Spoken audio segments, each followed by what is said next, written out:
रश्मि जी दिल्ली से। राधे राधे राधे महाराज जी। महाराज जी, अगर कोई व्यक्ति हमारे सीधेपन का फायदा उठाकर हमारे साथ छल कपट करता है या विश्वासघात करता है तो उसे क्या हमें अपने जीवन से त्याग देना चाहिए? नहीं, इस परिस्थिति में खुद को कैसे प्रसन्न रखें?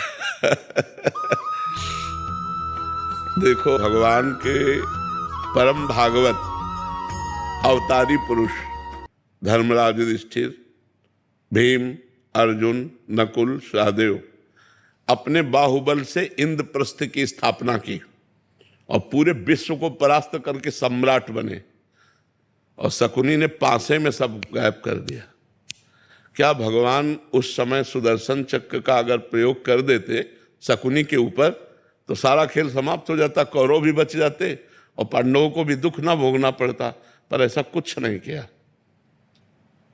शकुनी ने 12 वर्ष का वनवास और 1 वर्ष का अज्ञातवास पांडवों को निश्चित किया, और ऐसे महावीरों को, ऐसे अवतारी पुरुषों को भारी कष्ट भोगना पड़ा छल के कारण। तो हमें लगता है कि कहीं ना कहीं भगवत विधान होता है।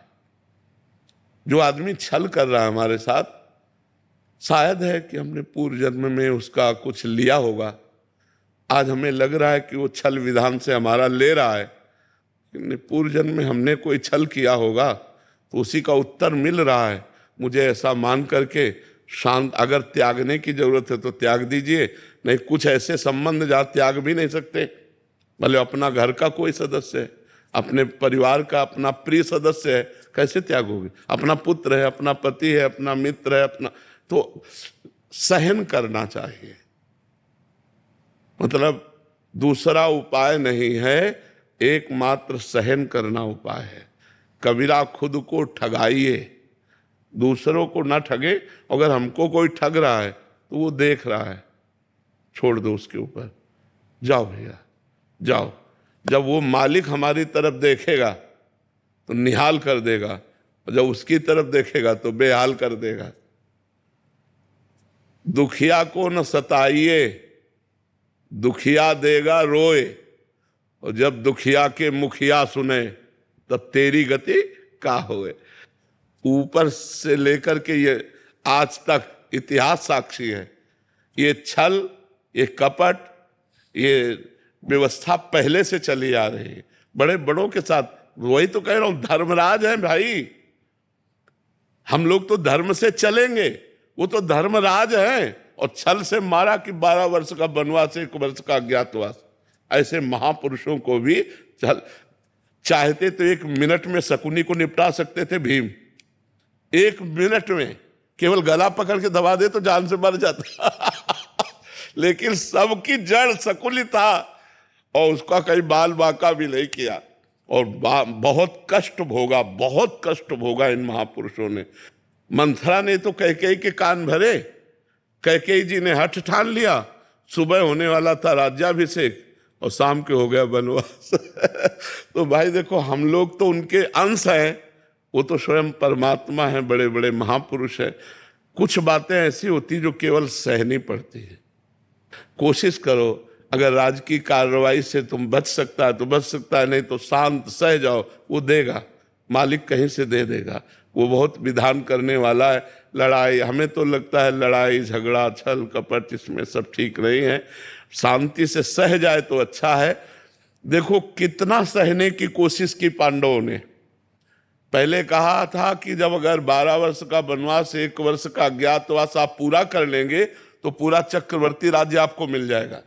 जब पूरा कर लिया तो उनका राज्य नहीं देंगे, तो बोले आधा दे दो, बोले आधा भी नहीं देंगे, तो बोले 5 गांव दे अब आप देखो ईमानदारी की हद और बेईमानी की हद। पांडवों ने कहा 5 गांव दे दो, तो भगवान से क्या कह रहा है दुर्योधन? सूजी अग्रे न केसवा, सुई की नोक भर नहीं देंगे। तो विनाश कर दिया। फिर 100 के 100 मरे, 99 नहीं, 100 के 100 मरे। तो इसलिए अपने को चाहिए कि दबता चला जाए, कोशिश करे कि लड़ाई झगड़ा ना हो, सह जाए। और जब ऊपर जो बैठा हुआ सबके देख रहा है, वो जब देख लेगा ना, तो वो जब न्याय करेगा तो विध्वंस हो जाएगा सामने वाला। इसलिए हम तो यही सिखाएंगे कि झगड़ा ना करो, हम यही सिखाएंगे कि हिंसा ना करो, शांत भाव से सह जाओ। अगर कहीं ऐसा लगता है तो राजकीय विभाग का सहयोग ले लो, लेकिन लड़ाई झगड़ा ना करो। बहुत शांति थोड़ा जीवन है। आजकल लोग जरा जरा सी बात में हिंसा कर देते हैं। ये नहीं जानते कितना कीमती मनुष्य शरीर, और इसको हम नष्ट कर देंगे और हमें कितना बड़ा अपराध लगेगा।